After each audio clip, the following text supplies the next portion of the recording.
Hi guys.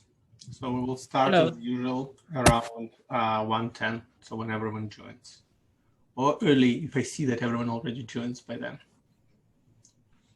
How many people do we have left in the class? I think 11, like based on the reviews that we get. Okay.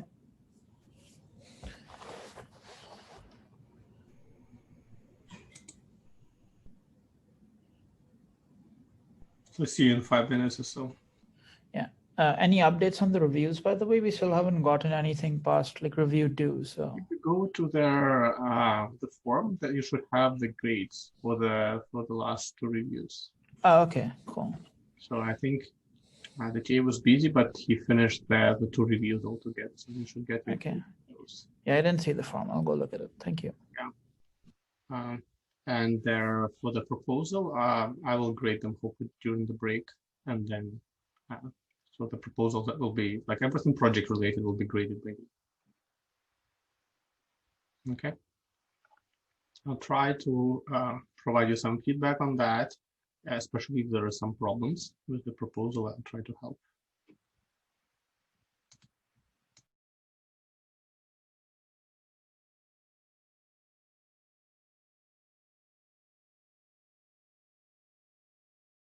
Ask a question about this week's paper.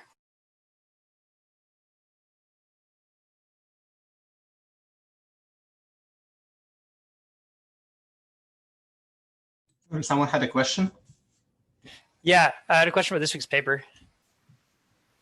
About which paper? What was it called? It is the row copy. That row clone one? Okay. The row clone, yeah. In one of the papers cited in row clone, they mentioned that basically the rows of a subarray could fail during production time. And then they could possibly be mapped to a different subarray. Yes. So I was curious about. I didn't think it was addressed in the row clone paper, because that would, like, if you're zeroed out row for bulk zeroing got mapped to a different subarray, you'd be kind of sunk. You have to use you wouldn't be able to use FPM. So what's your concern is that if something is remapped, then what? Because basically you could get rows that would be remapped to different I guess, like you essentially the row could be listed as being part of one subarray, but actually being a different subarray.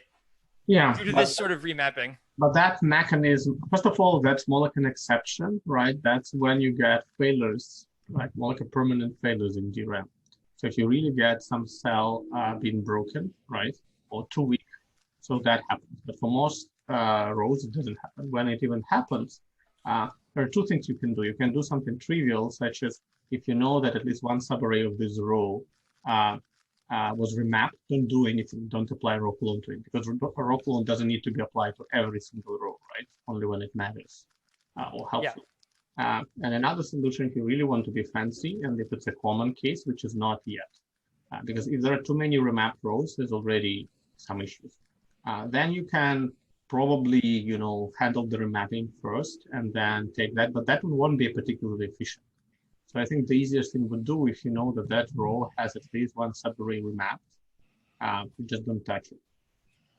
I guess the paper also talks about like exposing a mechanism to the CPU. So the CPU can like ask which subarray or like which row some data is in based on an address. Unfortunately, so I guess you could just like return the correct subarray. It might not be visible at the OS level. I see. Like where those remapping mechanisms, OS prefers not to know anything. OS prefers to think about the virtual abstraction, right? I don't need to worry about there's like almost infinite memory and hardware to the memory. Right? So usually you don't expose that. That's DRAM itself does that remapping. But since row clone is optimization of the internal operation of DRAM, the remapping would affect it. Since it's not a common case, right? It's more like a fixing. There are 2 types of failures that can happen in DRAM. Transient, right? It's a cosmic ray. You get a cosmic ray that hits a cell, and then it flips a bit, and then it returns back to normal, right? Those for that you have error corrections, right? Those are more like random, distributed, and for that ECC is good enough. So error correction where you add extra bits. For every 8 bit, you add another bit. That computes parity, and then it can, if some bit flips, it checks the parity, sees that it was broken, and then it recovers it, right? So the most common form of error correction is like that. So you can detect 2-bit flips and fix one. So essentially, if you just had 1-bit flip, you fix it in hardware, you have 2, you report it back to the OS.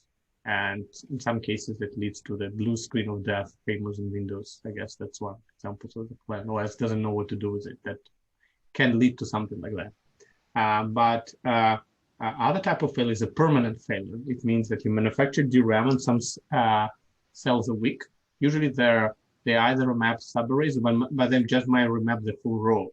So it's like a memory controller has a black list of rows that they know had weak cells in them.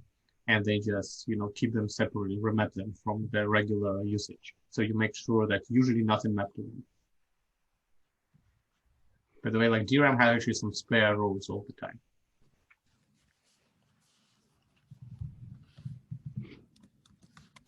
I hope I answered. I didn't notice the question, but I hope I answered your question. Yeah, I think so. Like I guess the sort of the outlier case would be if the row you had zeroed for bulk zeroing got remapped, you'd have sort of a weird scenario, as unlikely as that might be. You'd sort of just have you'd have 2 zeroed rows in one subarray. Yeah, you're right. But the best way, like from the engineering perspective, the best way, instead of, you can fix all the pointers and remap things, but it would be quite inefficient. So the best thing, like you probably noticed, Rockwell works best when you copy the whole blown big chunks, right? You don't want any pieces being mapped to a different place.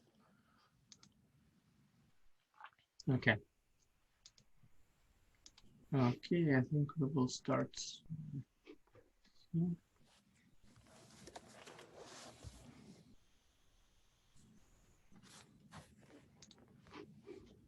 Okay.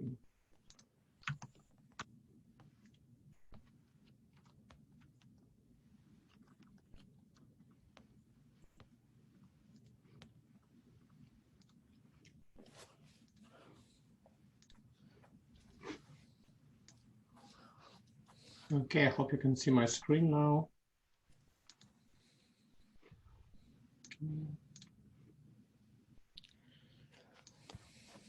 Let me try to make sure I see everyone who has the camera on. Okay, as usual, if you can turn on your camera, please do so. So let's start. So today we're gonna finish the DRAM part, right? So last time we talked about memory fundamentals and we covered there are a lot of basic stuff about DRAM. When I say basic by the, by the advanced computer architecture level standards. So hopefully right now you really understand how DRAM works. This is pretty much as deep as it goes until we start to look into circuits, right? Today, we're going to look into even more advanced parts where we're going to think about side effects of circuit operation, right? And we're going to talk about the most, several interesting papers that was published in the field. We're going to finish with some things coming from DRAM part 2 that on their core DRAM operation, where you don't need to think about cells themselves and other fancy stuff. In there, after we're done with these 2 papers, we're going to talk about even more advanced things where you can try to leverage the side effect of DRAM operation such that you can open up security issues or you can use DRAM as a compute engine. So this is a really advanced topic and I hope you guys enjoy it. So usually when you think about DRAM, it's just storing data. I'll show you that you can use DRAM such that you can actually compute with it. So that's really cool. Yeah. So hopefully you like it. Then like I would have to finish with memory today. So there would be some slides we're probably not going to go over, especially on new types of memory like PCM and everything. Slides are there. If you're interested, please look at them. Like I won't be able to cover. So what's going to happen moving forward? I think someone asked a question about reviews. So your grades are out for the, I think, review 2 and review 3. And for hopefully during the break, I will grade your proposals and also send you some feedback. Usually what I do, if everything is fine, you're going to get just your grade and a few minor comments. But if I see some serious issue that the project might not head in the right way, or there is some some serious uncertainty, I'll probably gonna just try to schedule a meeting with that group and talk to you and making sure things progress as well. Okay, so you understand what to expect. Okay, so also organizationally, this course has this 2 parts. In the first part, it's mostly me talking, you're listening. So after after the break, we will switch. So after the reading week, essentially, we will give you, a schedule. Like we'll give you open windows where you're gonna place yourself to present the related work for your project. So most of the lectures will be now filled with, your fellow classmates talking, right? So you guys are gonna present. And remember, the whole point of this class is to have a live discussion. So even though the talks are planned for roughly 30 minutes, from previous years, they typically took more than 1 hour each, right? I'm just telling you ahead of time. So, that's supposed to be. Do grad courses also have reading week? Yes, grad courses also have reading week. So it's the time for everyone, to regroup a little bit. So is that next week, or I know it's usually different for like the UTSC campus and downtown, so I'm not quite sure. I think it's next week, right? It's not for downtown. Oh, not for downtown? Okay, I need to check then the calendar. Yeah, I'll check. Downtown reading week is in November. Okay, I see. That's good to know. So I guess I still have a class next week. That's nice that you caught it today, because I forgot that's different. Usually I'm teaching only on downtown and Scarborough in 2 places. That I just know there's just 1 reading week. Okay. So essentially, but anyway, so there's no break then. Sorry about that. It's just for my students I'm teaching my undergrad class. So what's gonna happen is after this lecture, I'm gonna still have maybe 1 or 2 lectures. And I'm going to make some changes from previous years. Based on the feedback I got from students, they like material on GPUs and accelerators way more than materials on memory consistency and coherence. So I'm probably going to shift the things and focus on GPUs first. If time permits, we'll talk about memory coherence. This topic is coherence and consistency, very important. Like you cannot operate without it. But it's kind of like not everyone likes it. So it's a little bit like, it's not as exciting to work on something active. Like it's more like how I can maintain, like it's all about like where certain bits are not properly propagated and how I can maintain it and have them do it cheaply. While GPU is a little bit more exciting topic. That's what I learned previously. But anyway, I think right now, since everyone submitted a proposal, roughly what they're working on. So you should be able to pick a few relevant related work papers. We're gonna give you slots where you can put yourself on that calendar, and then at that time slot during the lecture time, you will present your related work. So I've just summarized to everyone again. Depending on the size of your group, it should be at least 2 to 3 papers that you're covering, right? And you want to go in reasonable depth there. You can make a summary of other related works, but there should be 2 or 3 where you really go in depth, right? So we can have something to discuss. And you're supposed to present your opinion on those works. Like usually the way we describe the paper is what it's about, similar to how you write the reviews, right? You say what it's about, what's the key idea about it. And then you say what you like about it, what you dislike about it, what is weaknesses, and how is it related to your project? Why did you pick it, right? Among all these 100 papers that you could possibly pick, right?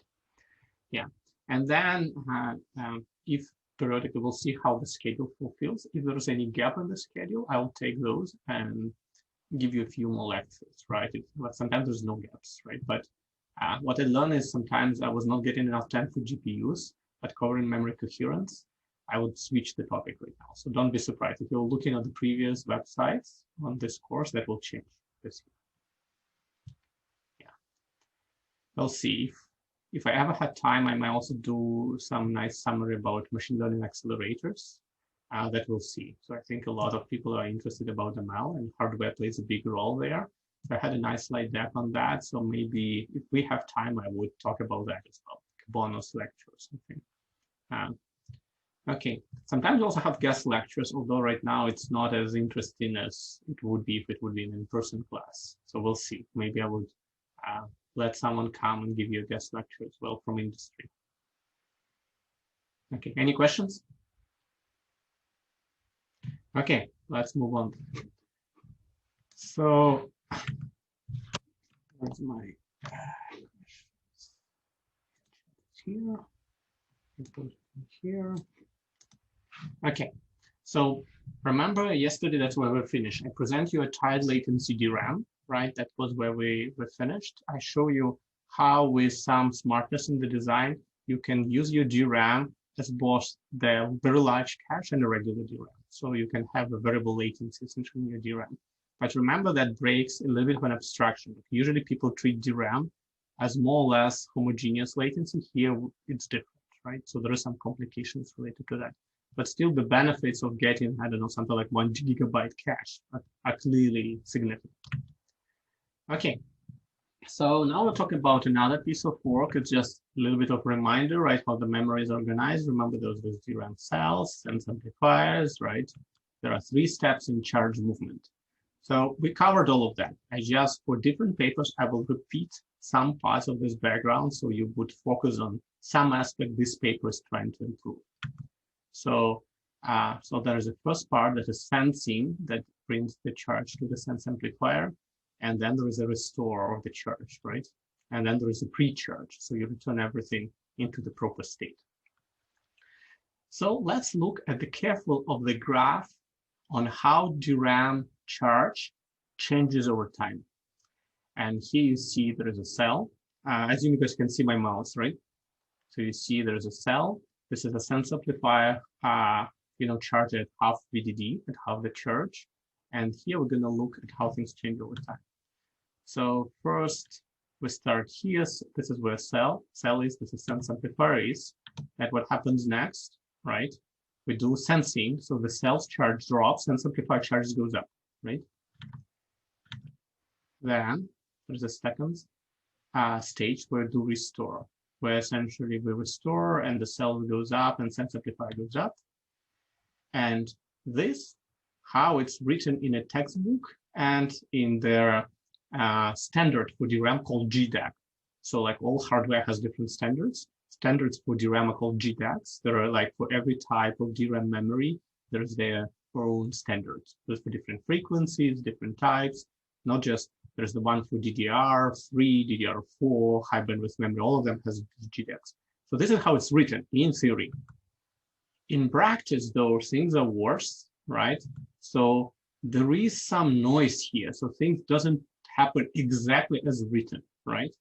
So because that's what happens with real cell, SPAC try to take this margin into account, right? So essentially, there is certain margin that's added to the latency that would otherwise not needed for a proper cells.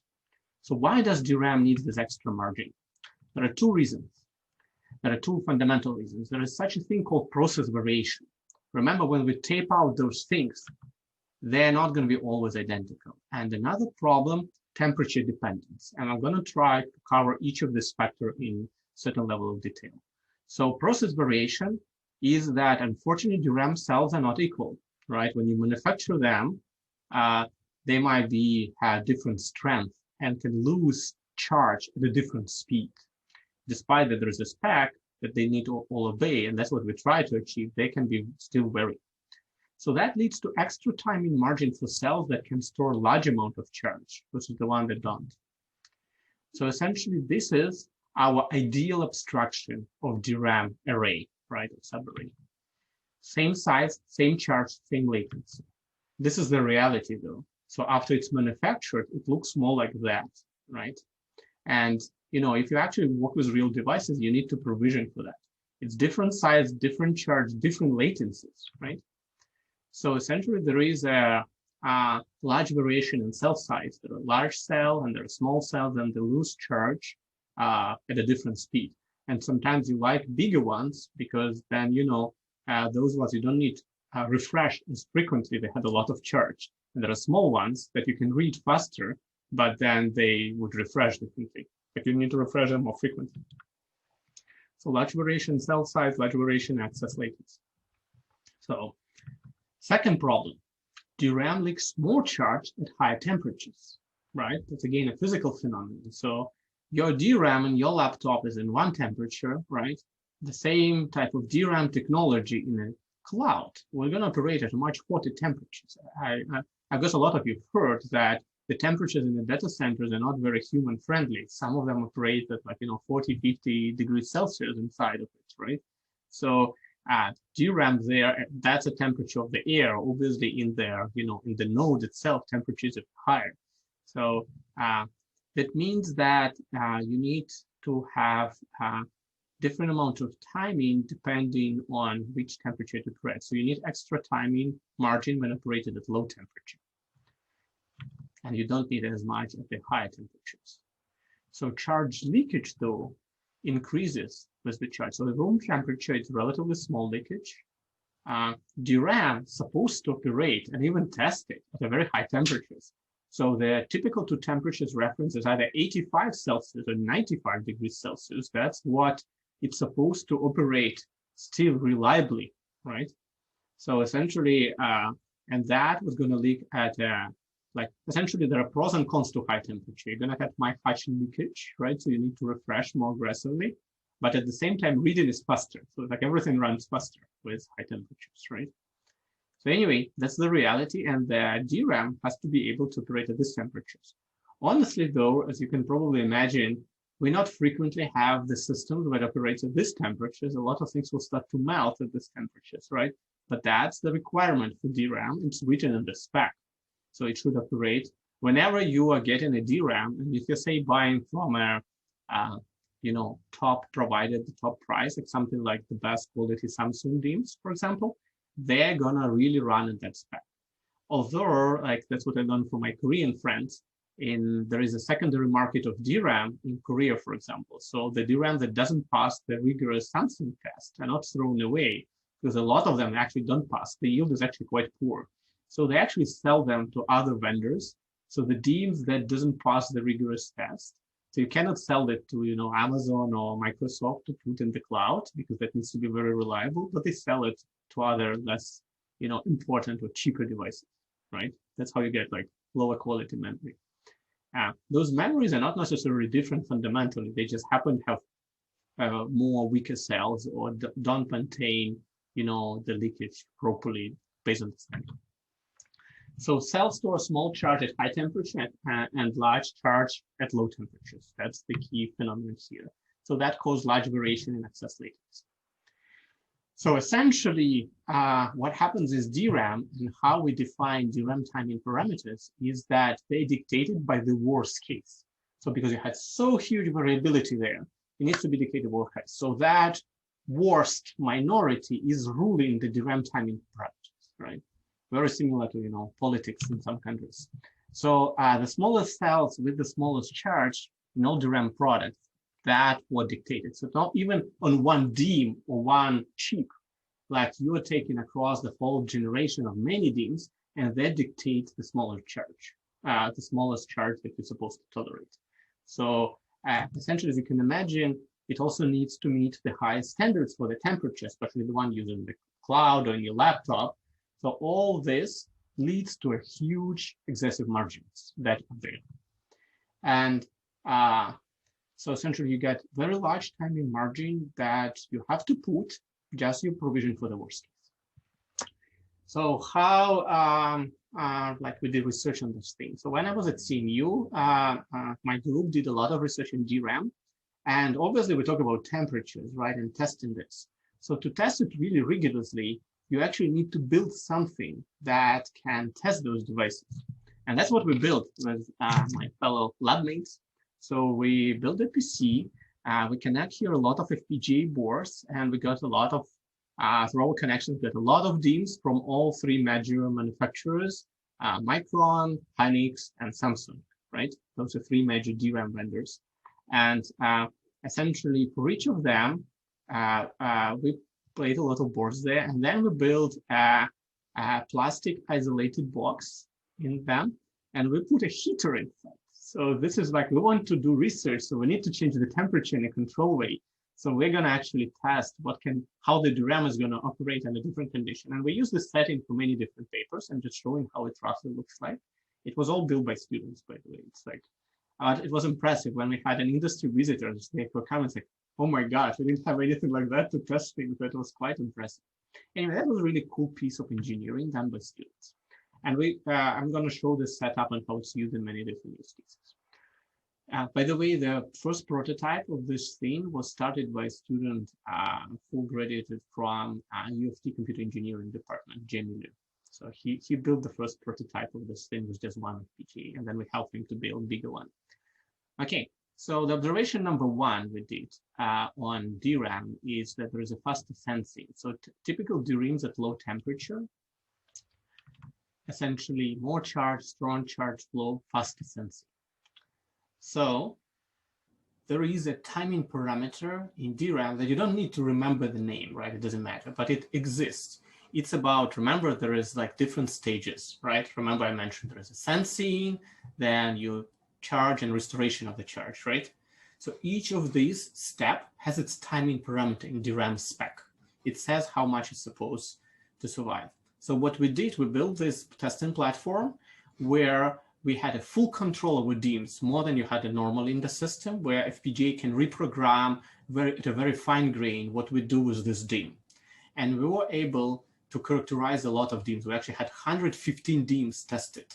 And we showed they can reduce this timing parameter by 17%, and no errors on any DIMMs on very rigorous testing ever occurs, right?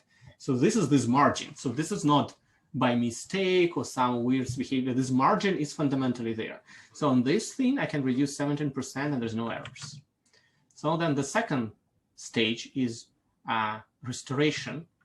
So again, larger cells, less leakage, so you get extra charge. So need to restore fully. So essentially what we do here, when you restore your charge, we don't restore you like all the way to the top, right? We just restore you a little bit. We know it's enough because you already had some charge there, right? So it's not, there's no need to push it even longer. So essentially, same 115 DIMMs, the read and write parameters responsible for this that affected TRAS and TWR, they reduced by 37% and 54%. And remember, this is like across all different applications, right? This is a huge benefit, like if you think about it, right? Because at their core architecture thing, like the whole Intel team on the new generation of Intel chip works several years to give you 3% speed up, right? So those are average, improvements are very impressive. And remember, I don't need to change hardware to do that. I just need to understand how hardware operates well and manipulate that. In fact, if you're lucky to use laptops or desktops built with, I think, AMD motherboards and AMD chips, they actually had parameters in both BIOS and through a command line on your Linux, where you can set these parameters like TRAS, TWR, and you can speed up your DRAM by doing that. So you literally can do it on some existing systems already. You can read about your system and figure out where that exists, right? But you can speed up your memory and you can see the difference. We actually did it for some applications, even an existing system. Anyway, the bottom line is typical DIMMs at lower temperatures, you get more charge and restore time is reduced, right? And reduced significantly. The third thing, similarly, reducing the pre-charge time. So essentially, instead of going, all the way to full VDD and empty, we just, go partially. So that's what pre-charge does. And we're setting bitline to just half full charge. And so essentially, here I'm just showing how it works. So you just don't go all the way to the half, you just not fully pre-charging it, the same thing. And here, right? So this is the idea. So you essentially, when you pre-charge, you don't do it all the way, right? You manipulate the fact that there's already some charge there. I don't want to spend too much time into exactly how we peak the right values, but again, we figure out some parameters and how much they can be reduced, and that's how much benefit you can get. So this is a typical DIMM at lower temperature. So this pre-charge time can benefit a lot in reduction if you had low temperatures. Okay, so how are we going to benefit from all this cool observation? So we built something called adaptive latency DRAM. And the key idea is to optimize DRAM timing parameters online. And there are two components there. So there are DRAM manufacturer profiles, multiple sets of reliable DRAM timing parameters. for each DIMS. That becomes your spec. And then system monitors DRAM temperature. So right now, essentially the manufacturers like Samsung or Hynix give you one spec for all temperatures, right? So you give one set of parameters. We replace it with a set of several different ones. So we get one for, say, more typical 35 degrees Celsius, then 55, 65, 85, right? So we get a few sets, right? And you can switch between this predefined set. And that's what needed for reliable operation of DIMMs. And another important thing is we need to measure the temperature. So the temperature sensors not always exist, but they do exist in a lot of existing devices. Like, for example, your phone, like hopefully everyone has a smartphone, I'm pretty sure about that. So the memory used there is called LPDDR, right? That's a special format used for DRAM in the phones. And that has a physical sensors, temperature sensor sign in it because they're very paranoid about, overheating in the phone, right? So that sensor is already doing the job we want. It knows what the temperature right now in DIMM that would allow me to appropriately change the timing parameters. So I don't think I have the rest of that. One of the big contribution to me to this paper is like one concern that some reviewers had to this idea. They said like, you know what? Yes, there are different groups of timing parameters, but what if the temperature goes and changes dramatically, right, quickly? You cannot be fast enough to switch your timing parameters from one temperature to another temperature, right? How you can defend against that?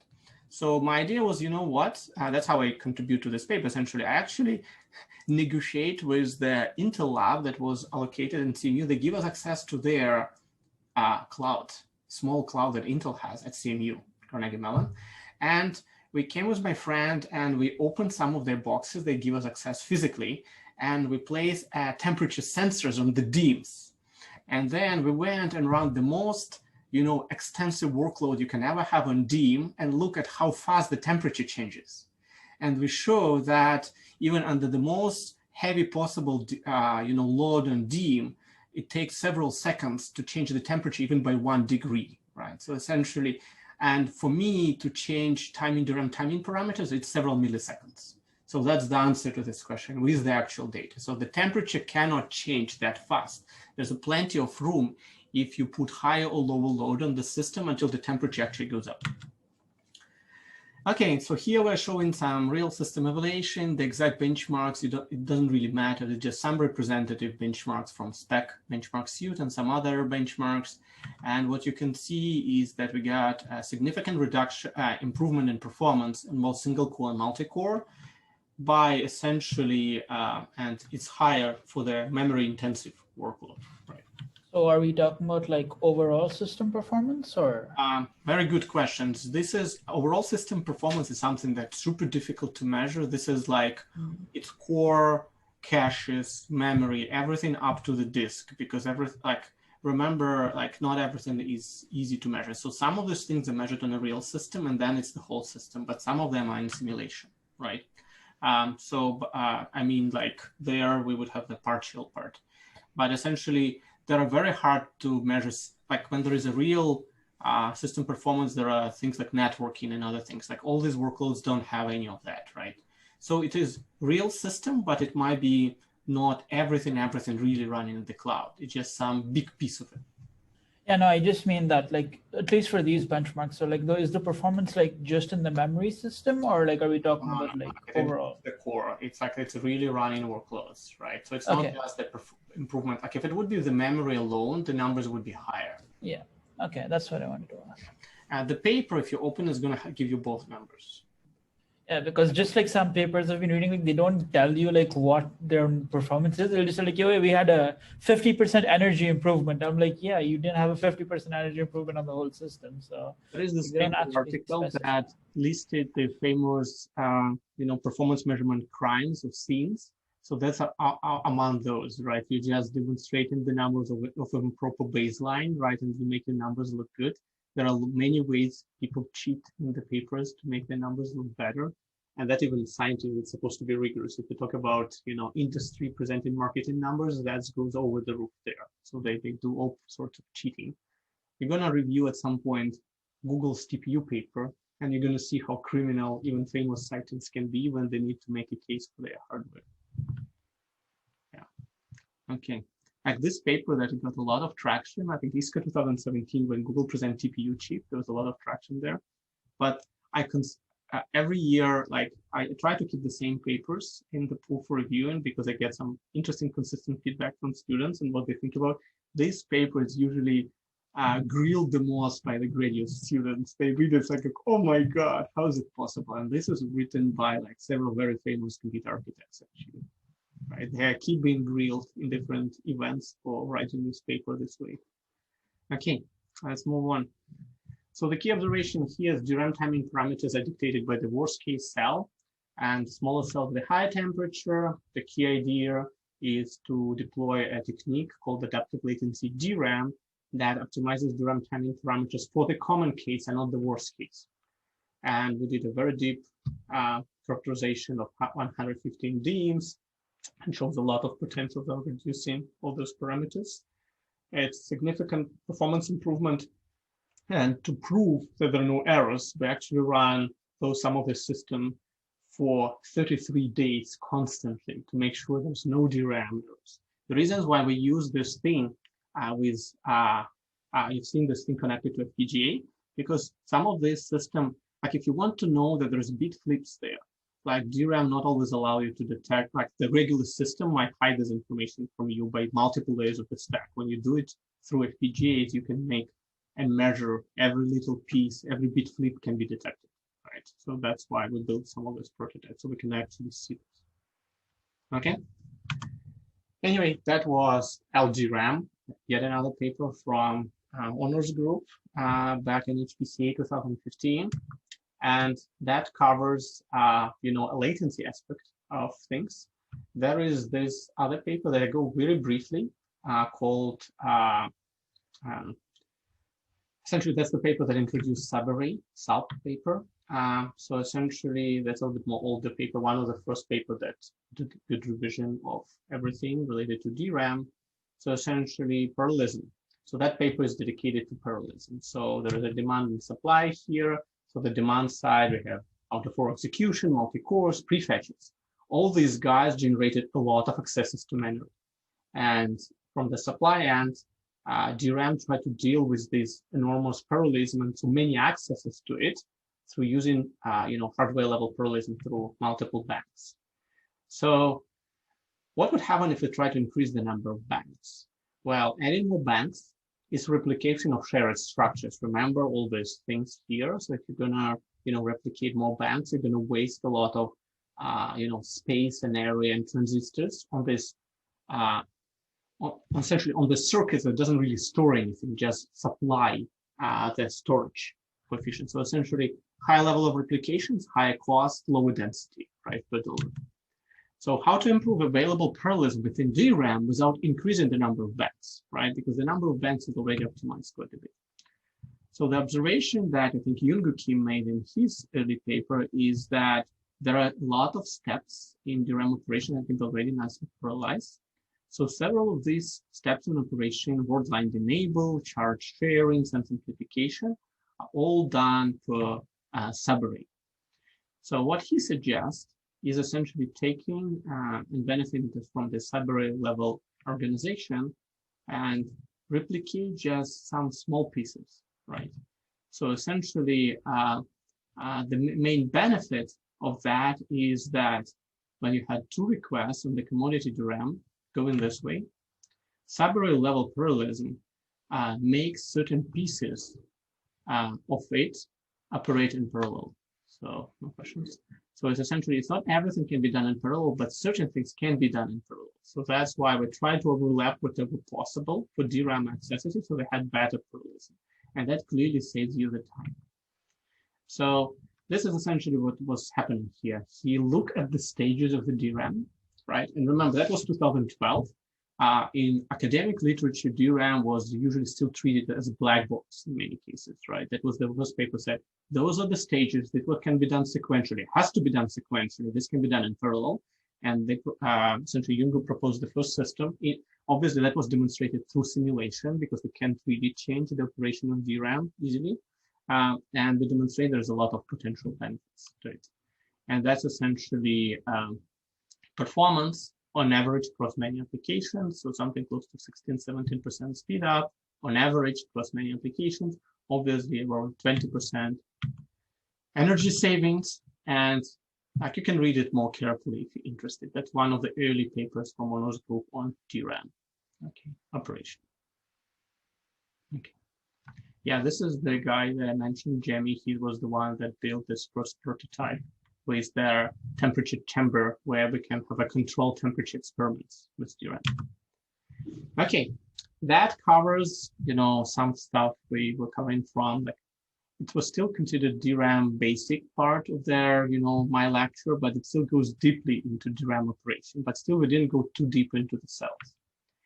Okay, so what you're gonna do for review, so keep a note, and the slide will be shared, so you'll find it, but the paper you're gonna review is the author of the cell paper, right, Yoon-Gu Kim. He also wrote this really cool paper that I think after everything that Honor ever published, and Honor published several hundreds of papers to the top computer architecture conference that got the biggest traction outside of academia. So there were like articles published in all the big newspaper outlets. That's a paper called Flipping Bits in Memory Without Accessing Them. So you're going to review it and tell me what you think. I'm going to talk about this if time permits a little bit, but you're going to review it. He's frozen, right? Yeah, I can't hear Gennady either. Gennady, the last thing we heard you say is newspaper. Okay, can you hear me now? Yeah. Okay, sorry about this. So essentially, what happens is that essentially this paper is dedicated to, another interesting aspects of DRAM is security vulnerabilities. So in this endless race to get you the best performance at low cost, DRAM manufacturers cut corners here and there. And this paper sheds some light on how you can catch them for cutting these corners. And essentially, this paper show that they optimize things so much, so now it can be an open, an open security breach. So the problem related to that is called raw hammer, right? I think I mentioned that at some point. And yeah, it's got a lot of traction in the media. So I think after this paper was published, the Google, who usually doesn't care about architecture, took the paper and deployed a team, and they had a special project called Project Zero. Then I think at the beginning of 2015, they published a super detailed article showing that pretty much all existing devices are vulnerable to this thing. And they're not only vulnerable, they may build an exploit out of that to be in root access to all these laptops, desktops, and everything based on that. So that obviously get a very negative, press for Samsung as the main manufacturer, and also Intel, because Intel somehow builds a memory controller. And there was like a whole year of people looking who is at guilt. So Samsung saying it's Intel because Intel doesn't help in the memory control. It doesn't filter those attacks. Intel said we have no clue about that. We cannot do it. You just selling us, poor DRAM that has these vulnerabilities. So it was very interesting. And I think I mentioned that some companies, software companies, has to come up with a temporary solution. So Apple for a long time was just literally just increase the refresh rate. So instead of refreshing your DRAM every 64 milliseconds, they did it every 16. So just hoping that that's gonna limit the exposure to this attacks, although people very quickly discover that's not sufficient either. Okay, so this is just to summarize the general trend in memory. I think I mentioned this several times, but I'll just reiterate on that. This graph shows how their DRAM scales over time. So this is DRAM improvement in log scale, right? This is capacity. And you see capacity for a long time was just amazingly growing at exponential rate. It slowed down eventually, but for a long time, we get a very impressive capacity benefit. How about bandwidth? Bandwidth was also improving, but you see not as impressive. So in general, the rule of thumb is it's easier to get higher capacity than higher bandwidth. So you're going to see this with all the manufacturers trying to get high bandwidth memory. It's extremely expensive. And this is our, friend, latency. So that's what happened with latency of the memory all this time. So, thanks to, Moore's law, cores were getting faster, and memory barely speeds up, right? As you can imagine, there's now a huge gap in memory latencies that remains almost constant over time. And because CPUs are getting faster, that makes the delta between core and memory worse and worse, right? Okay. So essentially, we need a paradigm shift. That problem is not going away. So we need to enable computation with minimal data movement. So at the beginning, people were thinking that compute is the thing and memory just supplies the data. The role of memory was secondary. Right now, the memory becomes the biggest bottleneck, right? If you think that a single add is 1 or 2 cycles and a single memory access is 100 cycles, you understand what's more important, right, of the two to get performance. So one idea is to start thinking differently, try to respect that the memory and communication is a huge issue, and try to compute where it makes sense. So where the data resides. Don't bring the data into one centralized place because the centralized place is cheap. Put compute everywhere because compute is not cheap. Make computing architectures more data-centric.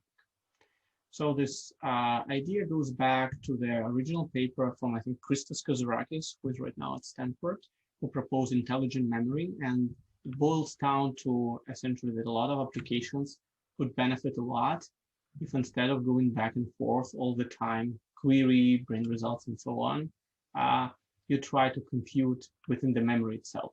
So you dispatch some part of your compute engine or compute instructions into the memory itself, near the memory, so that the latency would be shorter.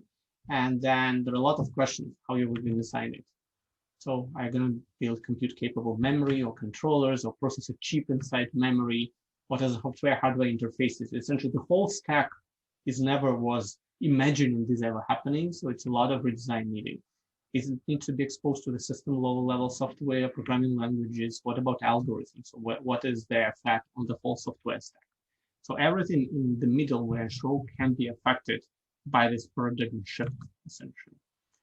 So there is a push from technology. So people proposed intelligent memory back in, I think, end of 90s, but nobody cared. Back then, DRAM was scaling, right, reasonably well. So, but now DRAM scaling is limited. You've seen even on, log scale, even capacity doesn't grow as fast anymore. So that means we need to do other more radical stuff, like putting controllers close to DRAM, and industry. Here on this old slide, I say industry open new to memory architectures. Industry even builds new memory architectures right now because they have to. So Intel has this, non-volatile memory stack built. So this is HMC, the one of the first ideas on 3D stack memory, hybrid memory cube. There is 3D stacking. They all have fancy names. Really, the way to think about it is there is a logical layer, like interposer, and you plug a lot of DIMMs on top of it in a dense way, right? It's not really fancy schmancy 3D memory where like everything freely floats. It's really just 2.5D, I would say, right? It's exploits third dimensions, but in a very regular way. It's not fully flexible. And Micro built a real chip that actually processing memory in a very, how do I gently say it? It happens when architects think they know how the applications work, and they build something, say, you know what, we're giving the amazing substrate, they're going to compute in memory. We Micro know what we're doing. And then they came to companies and present this, and they're like, no, that's not what we do. That has nothing to do anything with real applications, right? So that's this disconnect between, computer architects, especially circuits people, from reality. It was so funny. They came to, when I was at Microsoft, they came there and presented the chip, and they said, this is going to help the Bing search a lot. So we essentially modeled the search engine, and they said, like, the algorithm you're using for search here is from 80s. No one does anything what you're doing right now for for 20 years now or 30 years now. So it's like, that's not how the search works. So the core engine of the search is completely different. So that was a very interesting conversation. I found this is how, like, a lot of big companies make like $1 billion investments, and they're completely broken because they didn't properly look across the whole stack. So if you learn something from this class, I hope you remember that it's extremely important to look across the whole stack, not to focus on just one piece. Like, people make big mistakes by thinking they know everything about other stuff. Okay, so another push, not just from technologies, push from systems and applications. So data access is a major system and application bottleneck, And systems are also energy limited. I hope everyone knows about the power and energy limitations of existing systems. So data movement much more energy hungry than computation. Again, I showed you the numbers from NVIDIA, right, from Bill Daley's work. So there are two approaches that people consider to do in memory processing. And by the way, when this type of research was presented 3-4 years ago, some people said, oh, like that's a joke. Like whoever gonna build this? This is all like academics. Right now, there are not only companies like Micron did it, there are several startups that already have prototypes and silicon that works, that does processing in memory. So it's not still a mainstream, but it's all practical and problems there can be solved. So essentially, another first idea is coming from these conservative guys. So minimally change DRAM to enable simple yet powerful computation primitives. And another idea is exploit the control logic in 3D stack memory to enable more comprehensive computation in memory. So things that minimally change DRAM, this is a bulk of work that Vivek Seshadri did. So you've seen his Rocklon paper, right? So this essentially idea is I'm really deeply going to understand DRAM operation, and I'm going to make cool stuff with it with very little changes to it, right? So that obviously companies like Samsung really love because it's very little change for them and a lot of benefits. So this is why these works were all funded by like big guys like Micron and Samsung. So Rocklon is one thing. Another thing is that's an older version of this paper called Fuzzy Bulk Bitwise and NOR in DRAM. There's a newer ISCA paper. I'm going to talk about it today if time permits, called MBIT. But the cool thing is that about it, Vivek found a way to use DRAM to do AND and OR on like CMD-like big rows. So imagine you guys are familiar with CMD instructions, right? This is like vectoral instructions in modern chips, right? So you can do like multiple additions, multiple subtraction, multiplications in parallel, like one instruction, single instruction, multiple data. I mentioned that before. So he figured out how to do it with DRAM as a side effect operation of DRAM. So it was not designed, right, to do that, but you can manipulate DRAM, do exactly that. And you can do AND and OR on like huge things. And there are applications that are going to be tremendously benefit on that. Like for example, databases, when you do a where query and you actually do a lot of bit manipulation on different flags, and like databases have like billions of lines of, you know, bits, right? So that type of manipulation where DRAM will do all the compute for you is just amazing, right? Like you don't need any compute to put there. So Vivek used this primitive to build this gather scatter DRAM interface as well. And there are more aggressive stuff that I guess Honor himself collaborate with a lot of people in Korea. This is PIM-enable instruction. This is where you really put logic near memory, like with some limited compute capabilities. So, but you really put in some restricted LUs near memory, right? And for a long time, people proposed papers, but it was unclear whether it's practical. Because remember, DRAM is one technology and LUs are built with a different technology, right? They, by default, it's not clear whether you can connect the two. Until Samsung, first in private conversation, we realized that they try and they figure out it's possible. So it's you need to put few, I think 3 extra metal, some type of metal layers, and you can connect the two and they will talk properly with the right frequencies. So it again, it's not science fiction, it's doable. Okay, I'm going to talk mostly about number one. Actually, I might be biased, but I think that's just cooler because it's much always easier to add compute by just bringing physical compute to memory rather than, you know, doing something with existing hardware. Okay, so approach number one, minimally changing DRAM. So we already covered a lot of that because you read the Rocklon paper. I'll just, you know, repeat that a little bit. So, so I guess I can go a little bit faster here because you read the paper, right? So fundamentally, bulk data copy, you just copy from source to destination. Bulk data initialization, you take a value and set everything to this value. The most common case is zero initialization, right? For security reasons, when you get a new page, right? If I had the old data in it, right? So you had to zero it first. So the cost of zeroing was so high that when we try to build benchmark for Rocklon paper to demonstrate the overhead of zeroing, it turns out that Linux writers, kernel writers, they did so many tricks just to avoid the copying or initialization, right? So it's a chicken and egg problem. If the operation is so expensive, people design everything possible around to avoid that. But still, there are cases where it's unavoidable. For example, when you boot, you had to zero a lot of stuff, and that happens, right? Or when you really write big chunks of memory that you had to do copy, it's unavoidable. So we found those, but it was amazing. We look at the code of the Linux kernel, a lot of comments there. Oh, don't do copy, right? That's expensive. Do this trick instead, or that trick instead.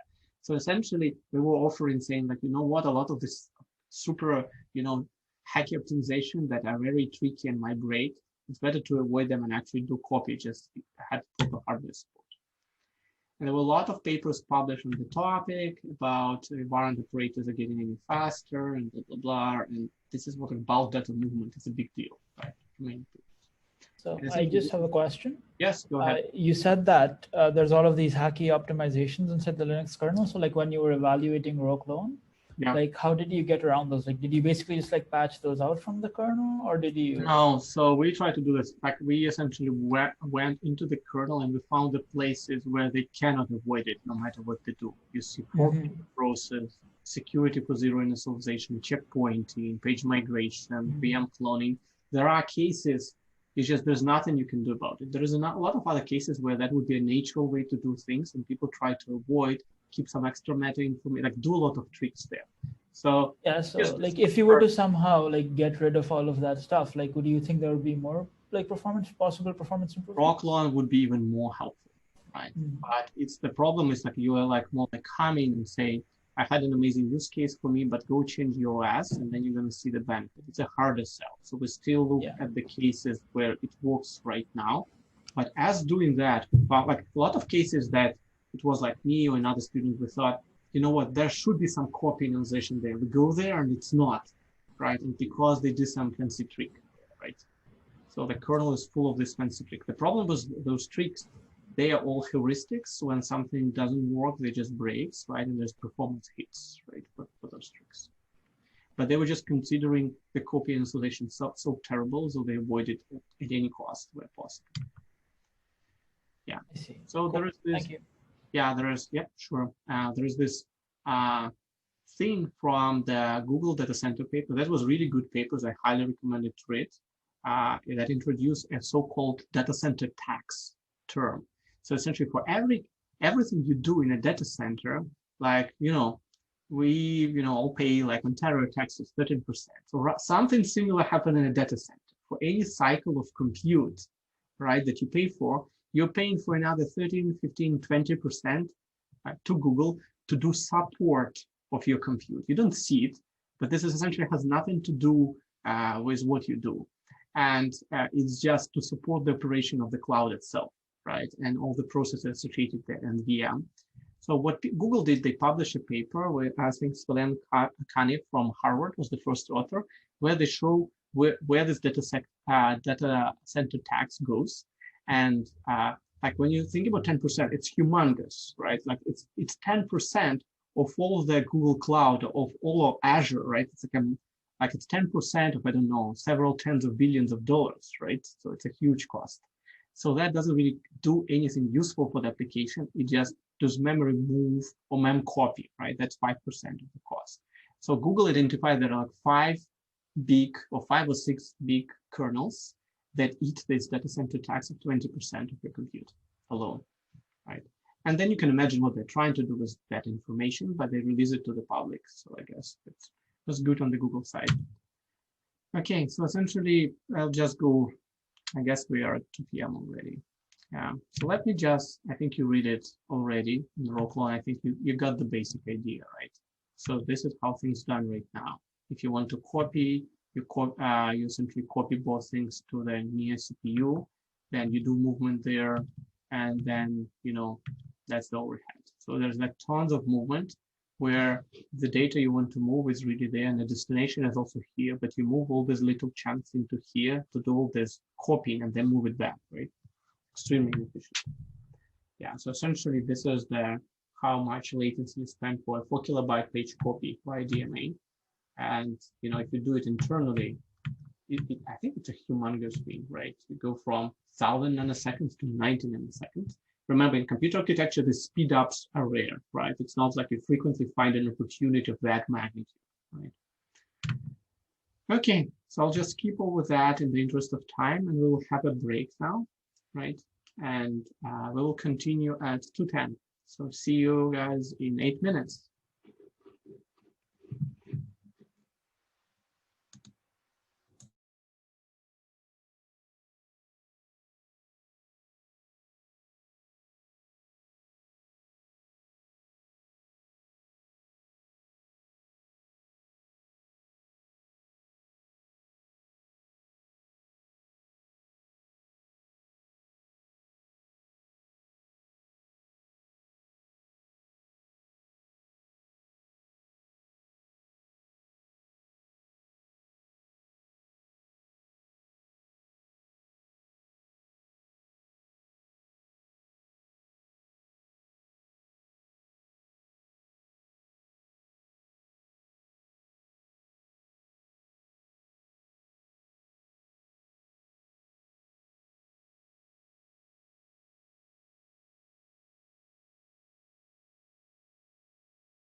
Okay, guys, let's continue.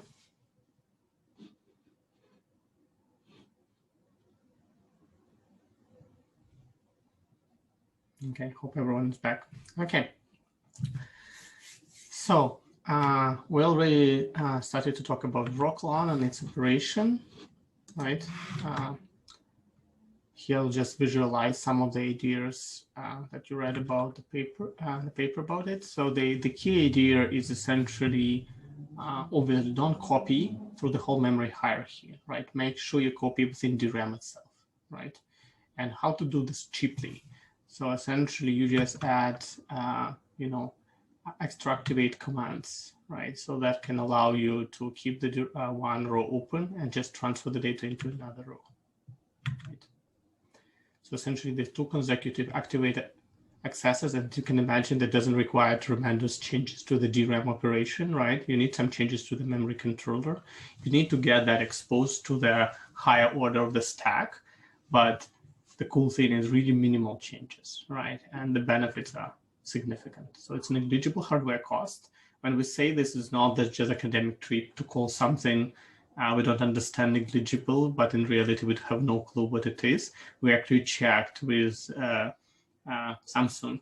That's not a problem. The only major obstacle for Rocklon being widely deployed is the software stack. It has nothing to do with hardware. So someone has to propagate the changes all the way high up the stack. But I strongly believe that eventually it will be done because the benefits are significant. Okay, this is here. I'm just, going over how it operates, right? And how things are, how you exchange charge essentially, right? So in the interest of time, because I think this is the work that you understand better, I'll go a little bit faster here, right? So you can go through the animation and look yourself. I think we've spent tons of time on this animation, so they're really good. Like if you ever want to explain someone how DRAM works, they're really good examples.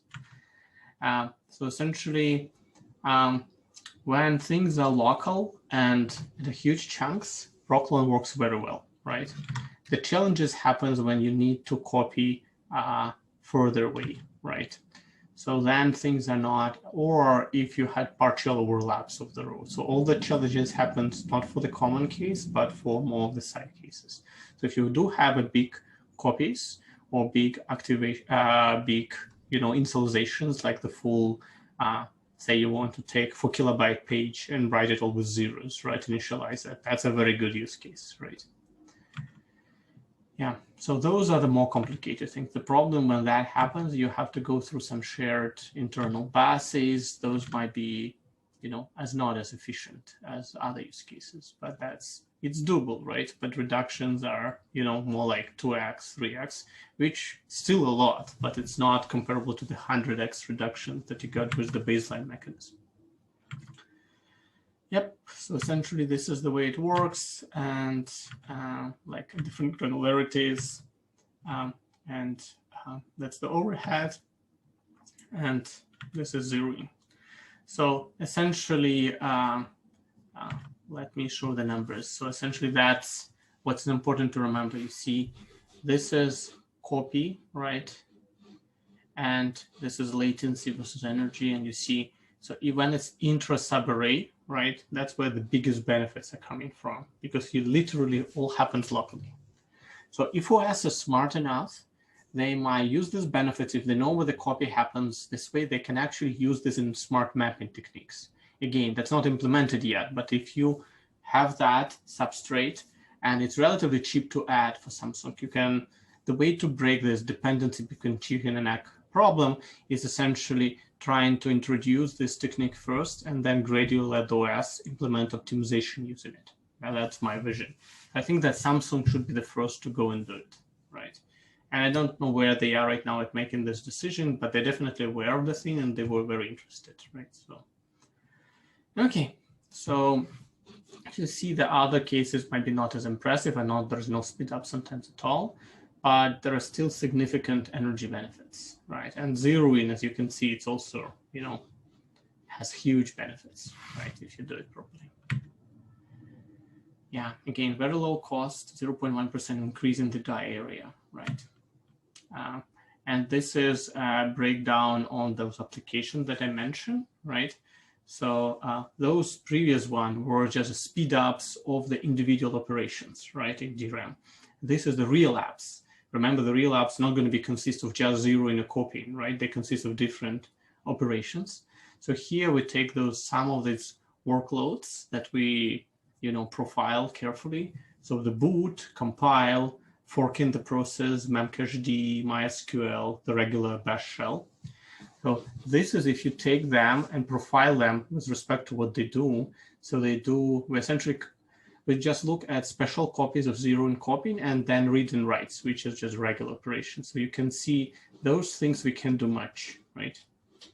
But still, MySQL and memcached still has a certain amount of zero initialization, right? So like pretty much every app you take, they do have at least a little bit. But then the fork, for example, it doesn't have that much initialization, but it has to do copy. You really create a copy of the process. You have no choice but create clone. So you need to copy a lot. Obviously, boot has a lot of both zeroing for security reason and copy for creating clones of processes. Shell has both things. So those are the things we can optimize, right? And essentially, yep. So that's what's a lot. So that's essentially for those. There are IPC improvement and energy reductions in percentages improvement. So you can see obviously the benefits are high in the places where we have a higher chance to affect them. We have no control over which type of parallelism they have, intra-sub array, or across banks, but we take whatever we can, right? So we didn't do any remapping here. Anyway, the benefits is still substantial, like 15% speed up on the boot, right? Very significant speed up on the fork, almost 50%, and on shell as well. Yeah. So that's essentially the end-to-end system design has. If there is any weakness here, it's that people like, from architecture perspective and from research perspective, doing something across the system stack is really cool, right? Because you can do really interesting stuff. It's a nightmare from the deployment perspective, though, right? That people has to deploy those solutions, has not necessarily have the full stack control. Like when you talk to Samsung, it said like anything with DRAM we can do. But the minute you say change the memory controller, that's not our playground. That's Intel. In our research paper, I just write a sentence saying this change needs to happen in the memory controller, right? Blah blah blah, and that's it. I'm done, right? And just model it in a simulator. For Samsung, it's a totally different story. And the same thing with Intel, they had controlled some of the stack, but not the rest, right? That what complicates the deployment, some of these ideas. Nevertheless, I think it's a very good thing to do research on. So those are the questions we need to answer. How to communicate occurrences of bulk copy initialization across the layers, how to ensure cache coherence, how to maximize latency and energy savings. Cache coherence was quite a nightmare. I remember when we started benchmark that, because you don't think about it when you're doing that, but the problem is like when I bypass the cache, right, I kind of completely ignore its existence, but it's there and it might have inconsistent copies, right? So I had to fix things I really want to avoid. In some cases, there are easy ways you can just flush the cache if it's not useful. And in some cases, like fork or shell, that might be just good enough. Because if you're just streaming and you just literally copy a big chunk of memory into another big chunk, I actually don't care about the cache. I can just let it be empty and flush it. It's actually slowing down things. If you actually bypass the cache, when your application is streaming, your code is going to run faster. Because you're not going to spend time for searching for things you're not going to anyway find, right? So because you're just burning energy and compute, right? This is why GPUs, for example, they had tons of optimization on bypassing the cache. And this is also the reason why the first GPUs didn't even have caches. So the first very old GPUs, for GPUs, like for general purpose application, they don't have caches. And for graphics, they use just stream buffers. And they use scratch pads, but there's no caches. There's no like alto cache at all in GPUs. They were added later when people figure out how to use GPUs for other use cases, and then locality was important. At the beginning, it was not a big deal. So the GPUs exist without caches for a long time. So don't take things for granted. They might be designed without caches and actually work quite well. So how to handle data reuse? So one problem when, as I said, if I start to flush the cache, if there is some locality, I kill that locality because I don't use the cache. And then I lose that, and sometimes the benefit of movement might not be compensated the loss of locality. Okay, so we covered Rocklan, and now we're going to talk about another cool paper from Vivek called Mbit, and here I'm going to spend a little more time. I assume you guys all read Rocklan carefully, right? So that was more like a repetition for you. Okay, so Mbit. So very brief summary. The problem is that there are applications that actually, had a lot of bulk bitwise operations, like databases, search filters, existing systems that are memory bandwidth limited, like streaming. This is how we present the problem for that paper. But honestly saying, this is not how that whole paper was started. So this is one of the things that I usually don't do research this way. So usually I look at the problem and then I look for a solution. Here we found the solution first. We found that DRAM operation can have this amazing property, right? That you can actually do AND and OR with it. And that was their small cow paper. And after that, we look for applications that benefit from AND and OR and others a lot, right? It's just that if you find this really funny hammer that's so powerful, you're really going to look for nails around, and we found them, right? That's not a surprise, okay? So the proposal here was a paper called Mbit that performs bulk bitwise operations completely inside DRAM. It does a lot of bulk bitwise AND and OR through simultaneous activation of multiple rows in DRAM, but no extra circuits. Like it's literally just using the existing operations on their DRAM. I'll show you in a minute. NOT was a bit tricky. It needs an inverter. We were not able to figure out it. And why we need NOT? We want a full logic, right? If we had AND and NOT and OR and NOT, we can implement any logical operation, right? Without NOT, it was worse. And NOT we couldn't find for a few months until someone, again, Don Hook told us, you know what, there is, Don Hook actually, the person who worked a lot on DRAM design at Samsung, he said, there's actually inverters already in activations, on sense amplifiers. So they needed there for something. So like adding an inverter that would be too costly, adding it for every DRAM cell, right? It's not something you can afford, right? So, so that's why just saying, oh, add an inverter, it was like a no-go. But it turns out this fancy, huge sense amplifier already had an inverter. So you just need to add an extra pin to it, right? To just send the data to the inverter, but the hardware is already there. So with that, it was only around 1% area overhead of existing DRAM, and that cheap can compute, right? So result compared to the state-of-the-art baselines were like for a bulk operations themselves, impressive performance benefits like 32x, 35x reduction in energy on a real-world application that are data-intensive, like databases, 3 to 7x performance speedups. And I've seen some real applications that do speed up of that when we prototype this.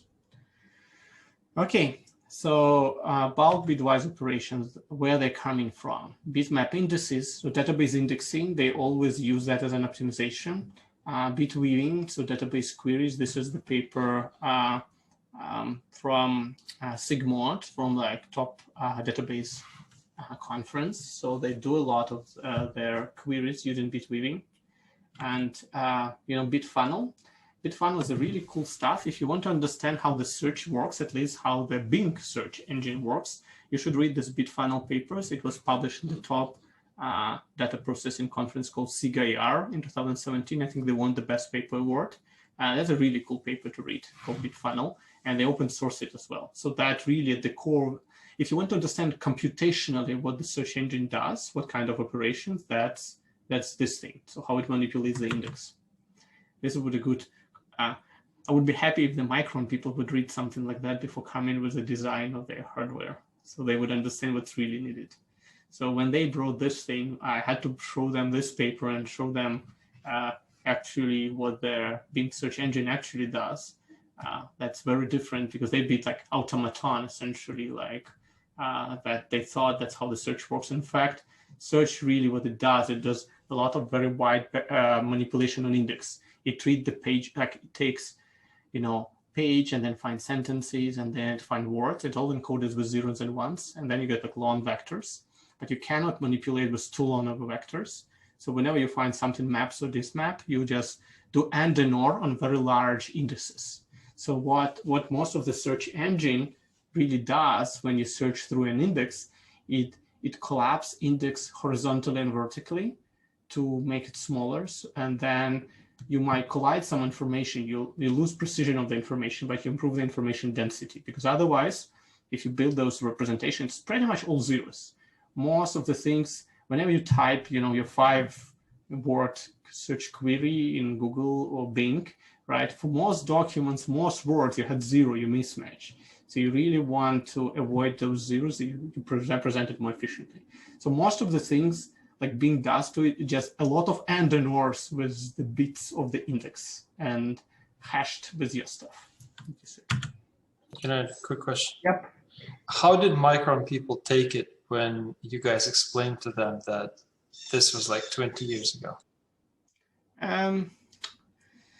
Not particularly positively, but what they can do, there was like, it was an internal presentation from Micron design team that had like, I don't know, 5 people who came to Microsoft, and they tried to convince them to start buying their chip, right, that they built. And this is like one of these examples, what happens, you don't see it in their official media. It's like internal negotiation between different companies, like Micron trying to pitch something, and they want to make sure that Azure is going to buy millions and millions of this chip ahead of time, right?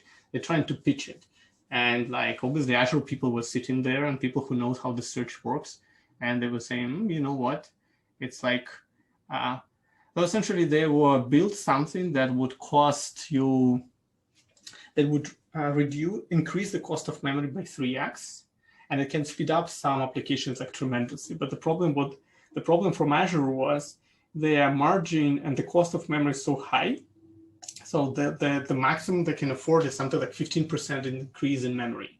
And they don't care about any speed ups you can do, right? Like they were not buying that your memory is now an accelerated type of thing, because not every application would benefit, right? Just some.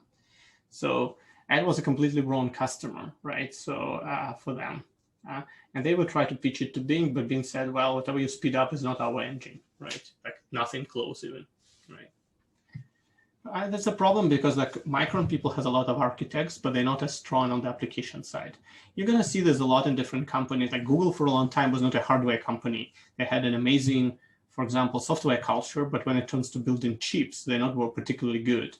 Then they started to build phones, they started to build TPUs, but that expertise was not there first, right? Still the company is more software. So their hardware is not as strong as their software. And there are the other way around. There are companies that are strong on the hardware end, right, but not as strong on the software end, and so forth, right? Okay, so in this work, so what we were trying to attack is traditional vision that DRAM is just a storage device. So essentially, people were thinking, well, there is a reads and writes, right, and that's what you do with DRAM and nothing else. So essentially, if that happens, then throughput of this about bitwise operations is just really limited by the available memory bandwidth. Remember how DIMMs are located, right? There's a motherboard, there are cores on that, right? And there are DIMM slot, and the memory is off chip, right? There's only that many pins I can have spatially to my core, and that's limit my memory bandwidth. So memory bandwidth is very hard to improve. So you would see, like, for example, on NVIDIA GPUs, it's much easier for them to improve the compute, like double compute every generation. But memory bandwidth, oh my God, that's very difficult and hard for them to improve. So the idea here is use analog operation of DRAM to perform bitwise operation completely inside memory. So essentially, inside the chip, remember, like I keep reminding you, that's what you have, a lot of 2D array of DRAM cells. And there are those sense amplifiers there, right? Hopefully you learned by now. And essentially, this is 8 kilobyte or kilobit wide, depending on their definition.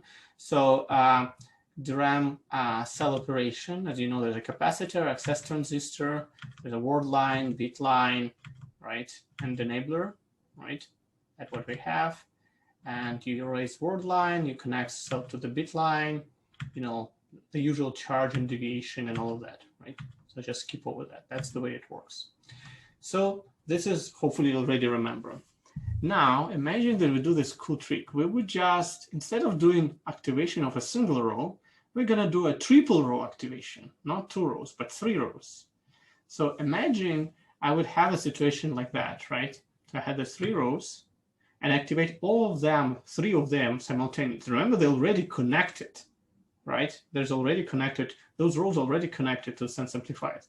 Really what I need to do, I just need to send a command that activates all 3 rows, right? I just need to send a different command by the memory controller, and DRAM can, you know, behave this way. Like it doesn't matter, it can do whatever you ask for it to do. So what's gonna happen is essentially, this is all 1, 1, 1, right? And this is how the charge is gonna be distributed, right? And then it's all multiplies. So that's essentially becomes a built-in block. You can now, actually, if you put A, B, and C into here, so what you're gonna look at their triple row activation, that's essentially what it computes, it's compute majority, right? So the output of it is the distribution of the charge, whether it goes higher than the half or lower than the half, and that's a majority logic. So essentially, that's the output of a triple row activation. Remember, I just want to repeat once again, we didn't change anything. We just say, if I would be able to send a command to activate 3 rows that I want all together, it's going to give me the output. That's an analog behavior of DRAM, right? No changes. This is the way it was designed, and that's the way it would work. So what it really generates, it generates AB plus BC plus CA, which can be written this way. Doesn't help much, right? But then you think, it's interesting. It has OR and AND inside, and there is a C, and that C, I can actually control it. So if there is a third row, which I can assign 0, 1, I can actually make it either OR or AND, right? So it's in my hands. So if I'm having 2 rows, A and B, that had my data, and I had a spare row that I can make all zeros or all ones, right? Out of a sudden, I can make this OR or AND, right? Isn't this cool? So it's essentially 30x improvement in raw throughput if you're going to use this idea. If you need to do a lot of AND and OR, and this is not a stretch, there are a lot of applications that manipulate with bits like that. You had huge reduction in energy consumptions as well. So essentially, this is just a very tedious explanation of this idea moving forward. So essentially, the way you would generate that result is you copy data row from A to T1, then you copy data from B to row T2, the temporary row, and then you initialize the temporary row T3 to either 0 or 1. So you statically reserve this 3 designated row for this bit manipulation, right? So you do copy, right? Because remember, there was all this read, write, or destructive, right? I don't want to touch the original data. So I always start with the copy. Sorry, something happened with the phone, so it's a little bit blurry in the background. But let me just finish. So then you activate all these 3 temporary rows, right? And then you copy T1, T3 into the results, right? And that's how you do copy efficiently. Raw clone, right? We already know how to do it efficiently. So copy is a cheap for us because they're all local. So essentially, that's what we get at the end, right? So essentially, copy, temporary, initialize to 0s and 1s. We can also initialize very efficiently again. Remember, raw clone knows how to do it. So all of that is cheap for us. We already know how to do this well. So we had ended up just doing that. So you get AND and OR, right?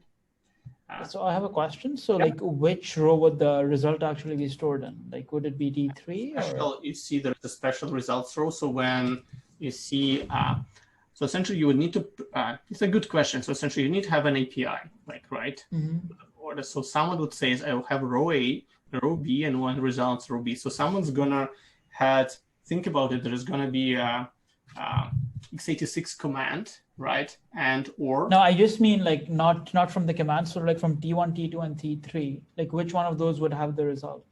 Oh, you need to have results will be on a separate row, the result row. Well, we're copying it to the result row, but like which row are we copying it from? T1 has A, T2 has B, and T3 had either 0 or 1, depending whether you want to do AND and OR. This is all temporarily, but the results is a separate row. I see. So like when we activate all three of them, does like the output get stored in the row buffer or? So so essentially what's going to happen is that so you had 2 rows as inputs, right? And 1 row as output. So you're going to first copy 1, copy 2, then initialize this. This is 3 steps. You do this like sequentially, right? Yeah. And then you activate these 3 simultaneously, right? That's one unique feature. Now you activate them simultaneously, not individually. And then after that's done, right, the results is stored on the sense amplifiers, and then you activate the result row. It's in the row buffer basically, right? Yeah, it's in the row buffer, and getting many row buffers is expensive, right? So that makes sense. Yeah. Okay. Yeah, really, that's the coolest thing about it. Like imagine, like you can do something important, reasonably important, so cheaply, right? So, and that's, yeah. So essentially copy becomes raw clone, installation raw clone. So all these extra movement are extremely efficient. So it's normally people say, oh, that's too costly, right? Because copies are costly, but not for us. We know how to do copy efficiently, right? You already learned that. So I guess a part of the cost would then be just like having 3 extra rows. Would you like have 3 extra rows, or would you just like use the available? Very good questions. Yeah, so it's all covered there. I'm going to pass it. Yes, you would need to allocate a few extra rows in each, like whatever, like either bank, like some granularity at which you do it, right? But remember, capacity is not an issue. You can reserve, like you can build DRAM with a few extra rows, right? Just specifically dedicated for computation. Yeah, that's cool. In fact, DRAM already built for some extra rows always for errors, right? For remapping. Yeah. And yeah, Pavel. Were these 2 works, I'd imagine row clone and this one, were they part of his PhD? Yeah, they were part of his PhD. MBit though, it looks really cool, guys, right? Can you imagine that this paper, MBit, was rejected 6 times from the major conferences? Why? Someone wants to guess. Like across the stack, difficulties across, because it's across the stack, no? No. Well, like I can imagine people just saying like, why would you want to do that? Like, and I'm just like, not. Yeah, Mustafa is the closest one. There are people who are reviewing that were people from, conservative DRAM community and said like, oh my God, my DRAM, I don't want to change it, right? It should be used for storage and nothing else. Don't touch it. Don't add any bits of latency to it. You know what helped it to get in? We just renamed the paper. We just said it's not a DRAM that can compute. We called it accelerator. We called it accelerator. The whole blown paper got with like almost the highest scores at ISCR. You just rename it. Just essentially, I'm joking, like you do repositioning in the intro, but that's pretty much it. No changes in results, nothing. It gets into the hand people that do acceleration, and then by acceleration standards, that's amazing. You build an accelerator out of the commodity elements, and that's it. Oh, that's so funny. Always, like it happens, right? So the review process. I need to be honest with you, right? Like it does happen to the best paper. For example, raw harm, I'm going to talk about that. That paper that got the biggest traction and everything, it only got into, I think it got into ISCR, but it was rejected from micro before, right? In ISCR, it was the highest ranked paper or the second highest ranked paper across like 400 papers when it got in.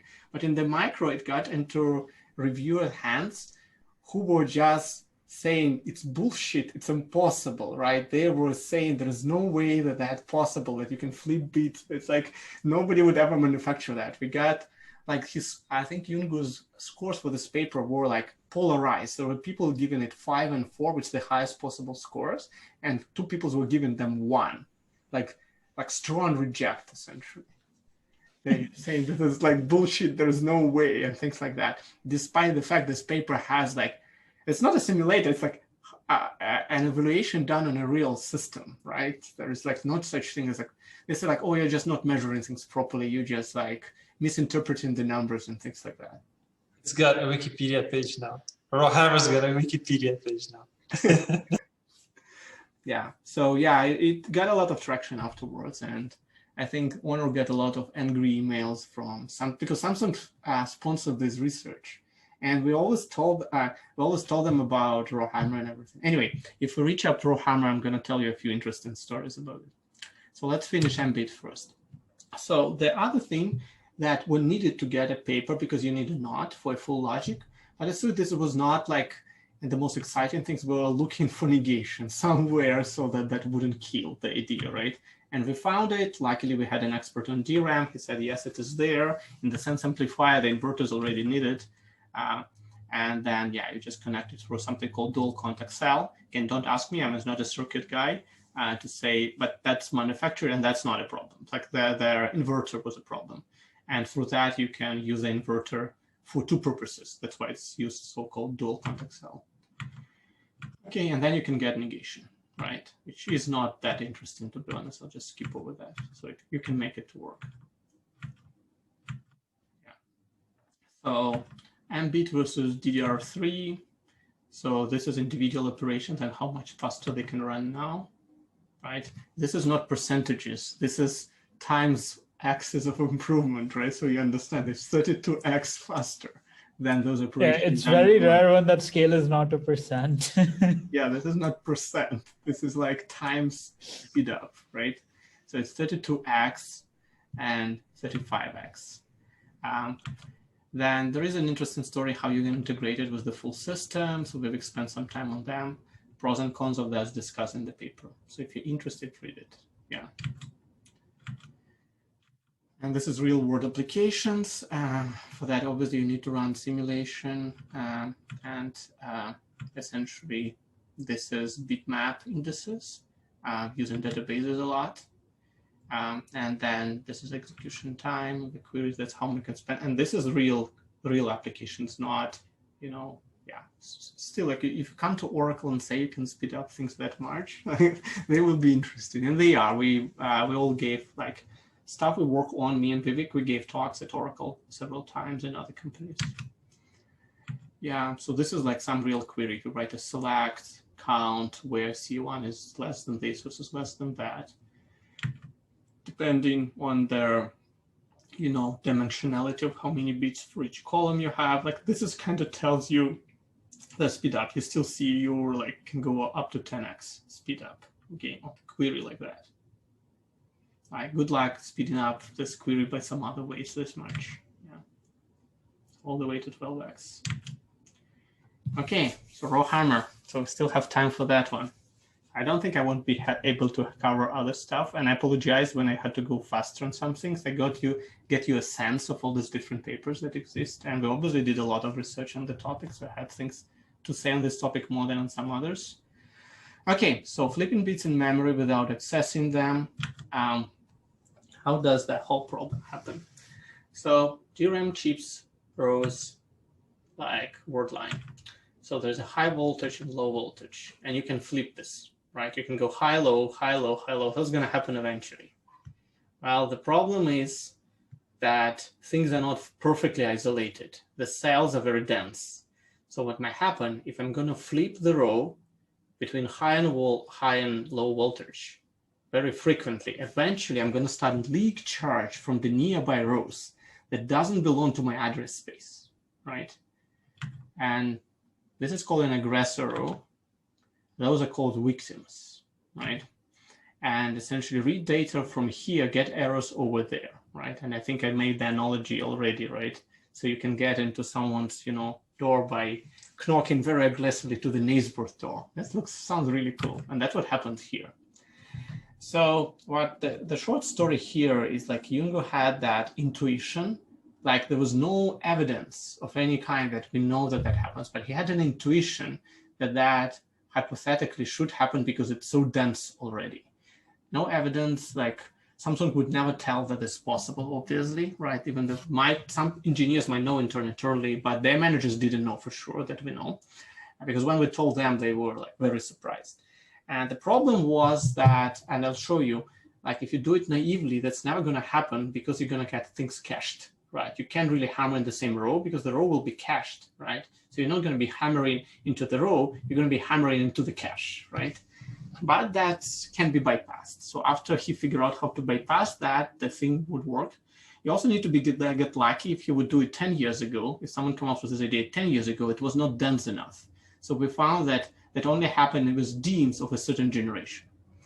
Anyway, we did that. We're happy, submitted to Micro, got rejected. Like I said, I think it was the first time I've seen that Honor lost a temper because of the reject.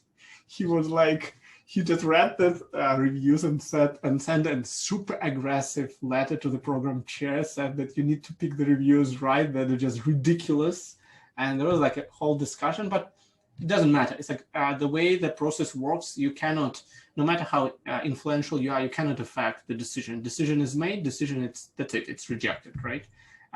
We resubmitted with minimal changes. It got with the highest scores into ISCA. It tells you about robustness of the system a lot. So while doing that, we try to build an exploit ourselves. Unfortunately, we're not as fast as Google, right?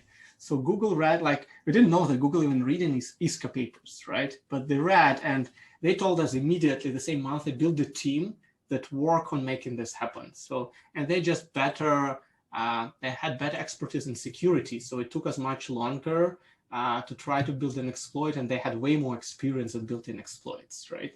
You tell them the primitive, they build an exploit. So it still exists, this Google Project Zero blog post where they explain it, give them a lot of credit. When they explain the paper, they will keep citing and giving a lot of praise to Yungu's work. They say like, it's only possible because of that. It was really cool observation. So we build our stuff on that. But unfortunately, Yungu, he cannot get a second paper out of that because like they very quickly build an exploit. Anyway, so essentially Google's exploit build on their Yungu's proof of concept. And I'll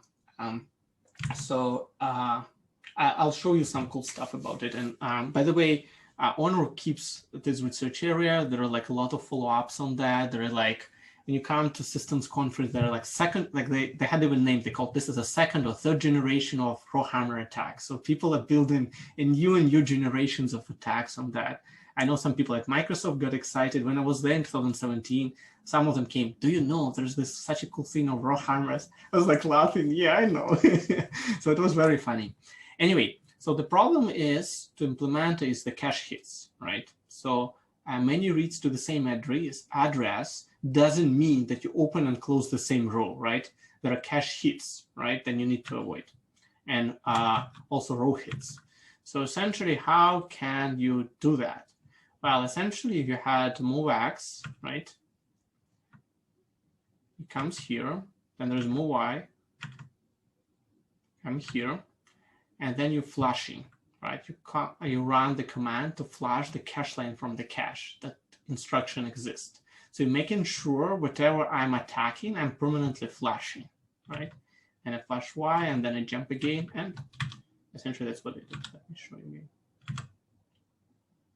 You do there, hello, you keep flipping, right?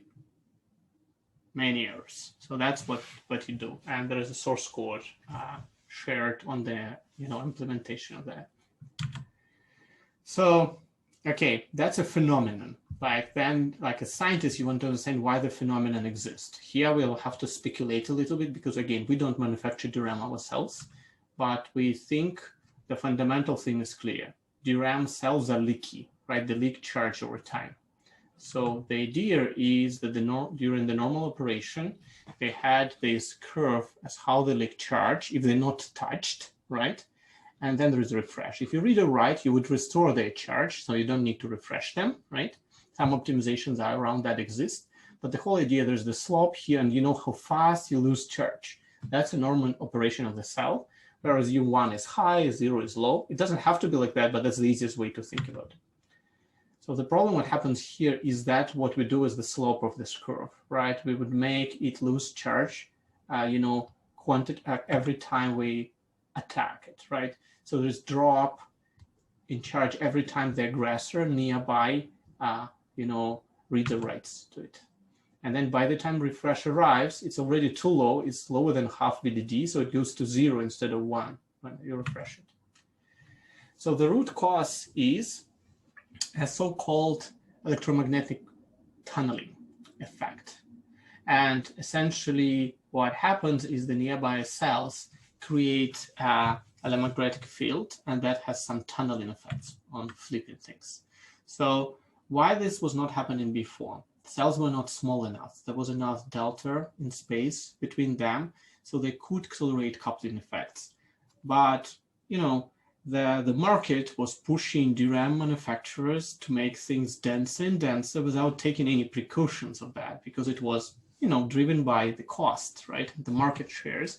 And if all your competitors are doing the same thing, why should I be more, safer than others?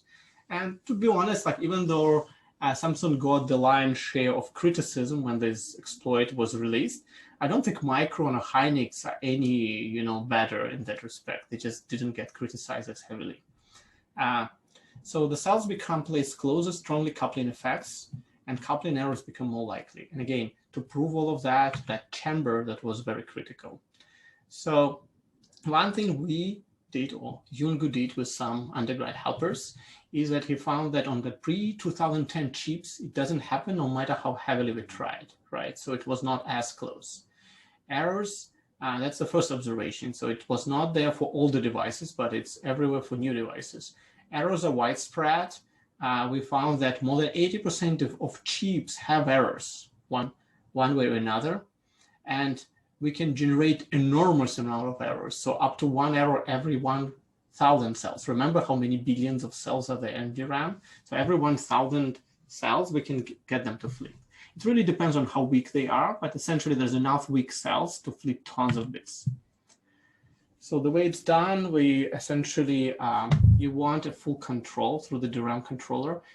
To build an exploit, you don't really need to have that, right? You can just write this code and do it. But to understand what's going on, you need a more, a better system based on FPGA, where you can fully control individual rows and write bits there, and bypassing operating system, right?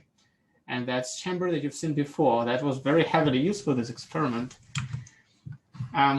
Obviously, for the papers, we're not allowed to use company names. So there's vendor A, B, and C, and you can guess which one is which, what your favorite are. But you see that the numbers are essentially very steady across them, right? 83 to 88% models are at risk. So almost all models we were able to generate some bit flips. And remember, typically you had multiple DIMMs, right, on your machine. So, there's high likelihood that at least one of them is vulnerable. In the cloud, you're pretty much guaranteed if they had all the DIMM slots there, every machine is going to have some vulnerable DIMMs there. Okay, so that essentially the chart for all these three manufacturers. We call them A, B, and C. But again, that's a manufacturer date of the DIMM. They are, thanks a lot, they provide us with a lot of DIMMs. They didn't know what they're doing by sending us hundreds of DIMMs, but that's what we use it for. So we take all these old DIMMs. I think some older DIMMs that were not available already on the market. So we actually had to buy them from a secondary market as well. So to get good coverage. So essentially you see up until 2010, nothing appears until manufacturer C, let's not give the name, generate the first DIMMs that starts to have a lot of errors. And everyone else follow, right? They kind of said, well, if these guys can go aggressively, we're going to go aggressive as well. When we were doing this research, that was 2012, and well, the research was done mostly in 2013, right? But the most DIMMs back then were from these 2 years, and they all were full of errors. 2011 was already full of errors, but you see not as high, right? And there was still some DIMMs that are still fine. You see that the guy belongs to their B, didn't have errors up until 2012, but then they probably realized they're behind these guys, so they go more aggressively, and they got more errors. Anyway, disturbing facts we learn affects pretty much all vendors, so it's not like, oh, these guys are doing bad DIMMs and I'm going to buy from a different DIMM. But you can imagine, when we make this statement in the paper, it's not about acceptance. When you write this statement, you understand that what you write here might affect someone's sales, right? If we would write here that 2 vendors have errors and 1 doesn't, and have evidence for that, you can imagine that would happen with the stock and everything for a particular company. Anyway, so the research can impact things that I'm just saying, and you can see how it can amplify. Another disturbing fact, it left unaddressed for years, right? Despite we believe that the people who manufacture these things should know that that should happen, right? And the fact that like you cannot pretend you don't understand what's going on. Like I'm pretty sure people who design it know about electromagnetic coupling, they know about side effects, they just prefer to behave that there is no problem, right? So this is like a, a clicking bomb there, sitting, just waiting to be discovered. So how to prevent coupling errors? So obviously when we release the paper, we want to give, some hope for people. So what you can do, the typical approaches, which in the paper we call dumb techniques to do, but, some vendors actually decided to go in this direction. That's their choice. So one direction, making better chips more expensive, obviously, rigorous testing takes too long. So one technique is faster refresh, right? So something that is more reasonable. So like if I give you fast access, then you do more frequent refresh. But faster refresh means slower. So if you're gonna go and refresh more frequently, your access interval is gonna, skyrocket, right? So to essentially, if you're gonna keep changing access interval here, so you would need to almost increase 10x the latency to avoid errors. Yeah. Another, direction to look at it, refresh interval. So you can, change the refresh interval. If you change, like in our studies, if you go from 64 milliseconds to 11 milliseconds, like all the errors are gone, right? And surprise, surprise, one company that I guess I can name, Apple, that their solution, we call it a dumb technique to do. We just thought nobody's going to ever use that. We just showed that that's a dumb solution. But Apple just look at, I don't know, maybe they did the internal thing, but they just picked this number here, 16, and changed their Apple laptops. So they released a patch where like refresh rate on Apple laptops was just doing 16 millisecond refresh rate instead of 64. I guess this graph was useful at least for some manufacturers. So wouldn't that like use like a lot more power then? I'm guessing like refresh it will. So if you're a Mac user, like you're paying with your battery life. I'm not a Mac user, so don't worry. But all right, time to change.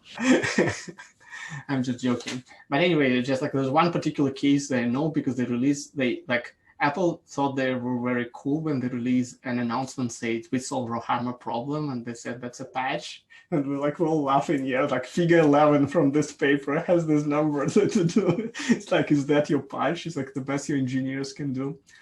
Anyway, so those are two naive solutions: limit access to the row, or refresh more often, right? Limit access to the row means you're going to increase the latency dramatically. Refresh, you're going to burn too much power. So you usually lose performance, energy, and complexity of your design. What Jungo proposed, I don't remember whether his idea or someone else in the group, but essentially it was in this paper. It's called probabilistic adjacent row refresh. So it was probabilistic, but it was more elegant, if you ask me. So essentially, you toss a coin, 99.9% you don't do nothing, right? But occasionally, with 0.1% probability, you do an extra refresh for an open adjacent row. So if you access a row, right, because you're accessing the row, you are potentially leaking charge from the nearby. Occasionally refresh them, but not the whole thing, just 2 nearby or 3 nearby rows. And essentially, what is the chance of no refreshes in n trials? Well, it's exponential, it's 9999.9. So essentially for n equals 128, under the conditions here, the probability of getting a bit flip is 10 to the power minus 56, right? That's the probability based on that. Strong reliability guarantee and very low overhead. So essentially strong reliability, of getting an error. That's how many errors you would get per year, the estimate. That's the effect of performance, 0.2% slowdown, and storage overhead, no storage overhead. There's just 0 bytes. So there's literally, that's the proposal there. If you ask me why they didn't try that, I have no clue. I don't know. I can't believe that having a pseudo-random tossing a coin type of thing would be so expensive to do. I guess they just don't like things probabilistic. They want things being guaranteed. So they prefer to just, by the way, their 4 times X refresh, that's not a marginal thing. It's a double-digit increase in power consumption in terms of percentages. So it's something more than 10% increase of power consumption if you're going to increase the refresh for X.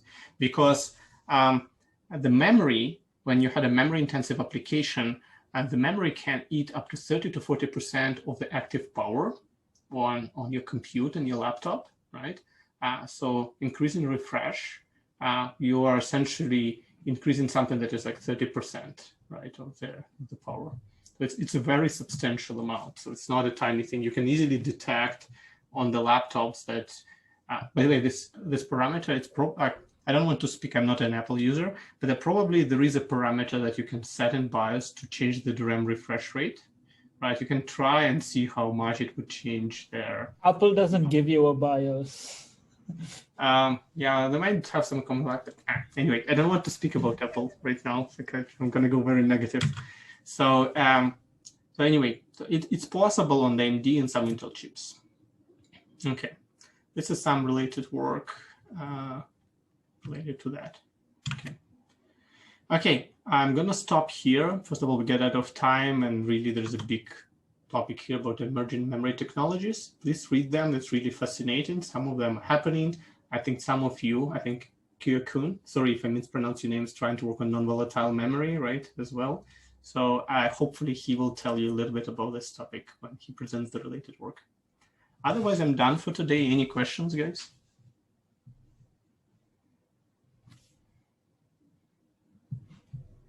Okay. Anyway, I hope today I dropped some seeds in your heads that research can not only be boring, it can actually be exciting and can lead to something that makes a real impact. Okay. Okay. Thank you, guys. Thank you. See you. Yeah. Thank you. Thank you. Thank you, guys.